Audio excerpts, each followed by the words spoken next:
Bonjour pour les uns, shalom pour d'autres, assalamu alaikum wa rahmatullahi pour la Oumma islamique. Une énième fois encore, nous allons partager un dire de sa haute éminence, le saint prophète Mohammed béni soit-il, et essayer de méditer sur la pertinence de ses propos. Il nous est rapporté par Bayhaqi que sa haute éminence, le saint prophète Mohammed béni soit-il, prit un air grave et solennel lorsqu'il se trouva à Médine en compagnie de ses compagnons.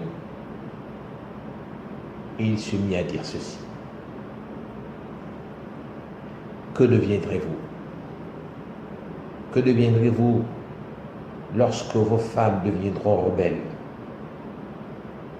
que vos enfants se livreront à la débauche et que vous ne pratiquerez plus la lutte contre votre ego?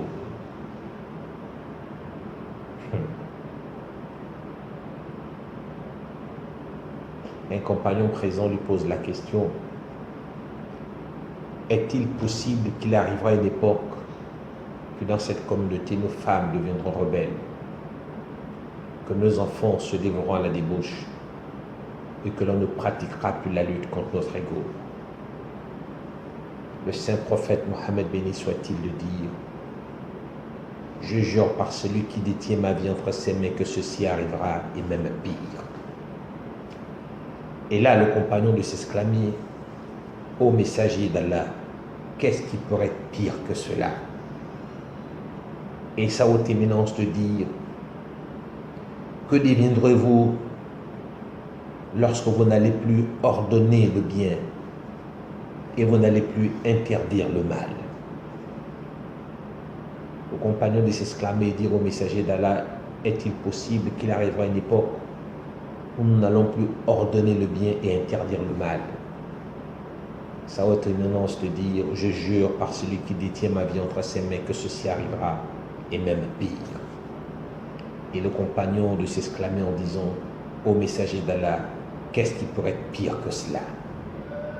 Sa haute éminence de dire: que deviendrez-vous lorsque vous prendrez le bien pour le mal et le mal pour le bien? Et là, le compagnon de s'exclamer en disant au messager d'Allah: est-il possible qu'il arrivera une époque où on prendra le bien pour le mal et le mal pour le bien? Sa haute éminence de dire: je jure par celui qui détient ma vie entre ses mains que ceci arrivera, et même pire. Et là, le compagnon de s'exclamer au messager d'Allah: qu'est-ce qui pourrait être pire que cela? Et sa haute éminence de dire: que ferez-vous?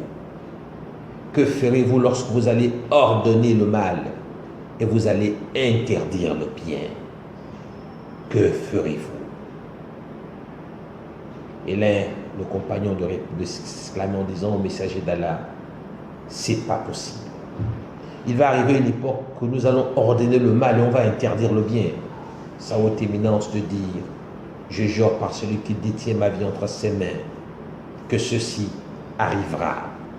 Et que lorsque ceci arrivera, la divinité fera descendre sur vous des épreuves que vos prédécesseurs n'ont pas connues, des maladies émergentes et réémergentes, des états de folie psychologique jamais connus par le passé. Alors vous irez voir ceux que vous croyez être les plus saintes personnes parmi vous pour invoquer la divinité afin d'alléger vos épreuves. Mais il ne répondra plus. Allahu Akbar. Il ne répondra plus. C'est sans commentaire. Celui qui vous parle n'est pas meilleur que vous. Mais celui qui vous parle sait qu'il y a pire que lui. Et qu'il y a pire, il y a le pire des choses qui se passent dans ce monde.